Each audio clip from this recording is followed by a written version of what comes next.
निर्भर करती है। एक अनुभवी सिविल इंजीनियर या साइट क्वालिटी इंजीनियर के रूप में निर्माण की गुणवत्ता सुनिश्चित करने के लिए हर चरण पर व्यवस्थित जांच और उचित पर्यवेक्षण सुपरविजन होना चाहिए। नीचे भवन निर्माण के महत्वपूर्ण गुणवत्ता नियंत्रण बिंदुओं को विस्तार से समझाया गया है। 1. निर्माण सामग्री की गुणवत्ता, मटेरियल क्वालिटी। सबसे पहले निर्माण सामग्री की गुणवत्ता जांची जाती है। निर्माण में उपयोग होने वाले सीमेंट, रेत, सैंड, एग्रीगेट, स्टील, ईंट और पानी की गुणवत्ता उच्च श्रेणी की होनी चाहिए। सीमेंट ताज़ा होना चाहिए और उसमें गांठें नहीं होनी चाहिए। रेत साफ हो और उसमें मिट्टी या सिल्ट की मात्रा अधिक न हो। एग्रीगेट सही आकार का और धूल मुक्त होना चाहिए। स्टील सुदृढ़ीकरण, रीइंफोर्समेंट, इसी मार्क वाला, सही व्यास, डायमीटर का और जंग मुक्त होना चाहिए। पानी साफ और पीने योग्य होना चाहिए, क्योंकि गंदा पानी कंक्रीट की ताकत को कम कर देता है। 2. मृदा परीक्षण और नींव, सॉइल टेस्टिंग और फाउंडेशन। सामग्री के बाद मिट्टी का परीक्षण और नींव की गुणवत्ता पर ध्यान दिया जाता है। सॉइल टेस्टिंग से मिट्टी की भार वहन क्षमता, बेरिंग कैपेसिटी का पता चलता है, जिसके आधार पर नींव का प्रकार और गहराई तय की जाती है। नींव का निर्माण हमेशा सॉइल टेस्ट रिपोर्ट के अनुसार ही होना चाहिए। गलत नींव डिजाइन से भविष्य में इमारत धंसने, सेटलमेंट और संरचनात्मक दरारें, स्ट्रक्चरल क्रैक्स जैसी समस्याएं हो सकती हैं। 3. कार्यक्षमता और निष्पादन, वर्कमैनशिप और एग्जीक्यूशन।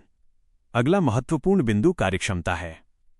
कंक्रीट का मिश्रण हमेशा स्वीकृत मिक्स डिजाइन या मानक अनुपात के अनुसार होना चाहिए। कंक्रीट डालते समय उचित वाइब्रेटर का उपयोग करना बहुत जरूरी है, ताकि हनीकॉम्बिंग से बचा जा सके। ईंट की चिनाई, ब्रिक मेसनरी में सही बॉन्ड, समान जोड़, यूनिफॉर्म जॉइंट्स और सही मसाला अनुपात, मॉर्टर रेशियो बनाए रखना चाहिए। खराब कारीगरी से इमारत की उम्र कम हो जाती है। 4. रेखा, स्तर और संरेखण, लाइन, लेवल और अलाइनमेंट। गुणवत्ता नियंत्रण का एक और मुख्य हिस्सा लाइन, लेवल और अलाइनमेंट बनाए रखना है। नींव, कॉलम, बीम, स्लैब, दीवारें और सीढ़ियों का लेवल नक्शे, ड्राइंग्स के अनुसार होना चाहिए। स्पिरिट लेवल, प्लम बॉब, साहुल और टोटल स्टेशन जैसे उपकरणों का उपयोग करके नियमित रूप से अलाइनमेंट की जांच करनी चाहिए। इससे संरचनात्मक और वास्तुशिल्प दोषों से बचा जा सकता है। 5. फॉर्मवर्क और शटरिंग। शटरिंग की गुणवत्ता भी बहुत महत्वपूर्ण होती है। शटरिंग मजबूत, स्थिर और लीक प्रूफ होनी चाहिए, ताकि कंक्रीट डालते समय आकार न बिगड़े। कंक्रीट डालने से पहले शटरिंग के अलाइनमेंट और मजबूती की जांच करनी चाहिए।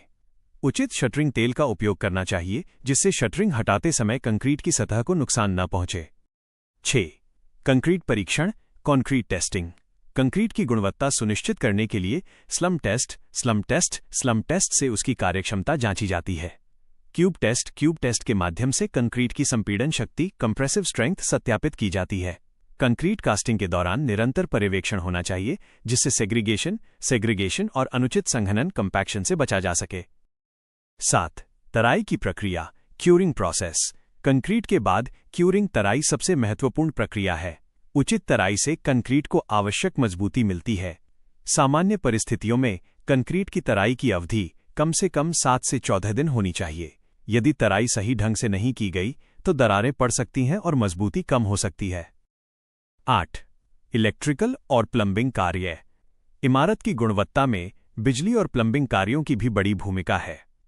दीवार के अंदर की पाइपलाइन लीक प्रूफ होनी चाहिए। प्लम्बिंग लाइनों में उचित ढाल, स्लोप बनाए रखना चाहिए, ताकि जलभराव न हो। हमेशा इसी मार्क वाले तारों, पाइपों और फिटिंग का उपयोग करना चाहिए। प्लास्टर और फिनिशिंग से पहले लीक टेस्ट करना अनिवार्य है। 9. सुरक्षा और साइट पर्यवेक्षण, सेफ्टी और सुपरविजन। सुरक्षा गुणवत्ता का एक अनिवार्य हिस्सा है। साइट पर हेलमेट, सेफ्टी बेल्ट और मजबूत मचान, स्कैफोल्डिंग जैसे सुरक्षा उपाय होने चाहिए। दैनिक पर्यवेक्षण से गलतियों को समय पर सुधारा जा सकता है और दुर्घटनाओं का खतरा कम होता है। 10. दस्तावेजीकरण, डॉक्यूमेंटेशन। गुणवत्ता नियंत्रण के लिए रिकॉर्ड बनाए रखना जरूरी है। Material register, cube test report, pour cards और निरीक्षण रिकॉर्ड व्यवस्थित होने चाहिए। ये दस्तावेज भविष्य के संदर्भ और ऑडिट के लिए काम आते हैं। 11. फिनिशिंग और हैंडओवर फिनिशिंग। अंत में फिनिशिंग की गुणवत्ता जांची जाती है। प्लास्टर चिकना और दरार मुक्त होना चाहिए। फ्लोरिंग का लेवल सही हो और जॉइंट्स अच्छी तरह भरे हों।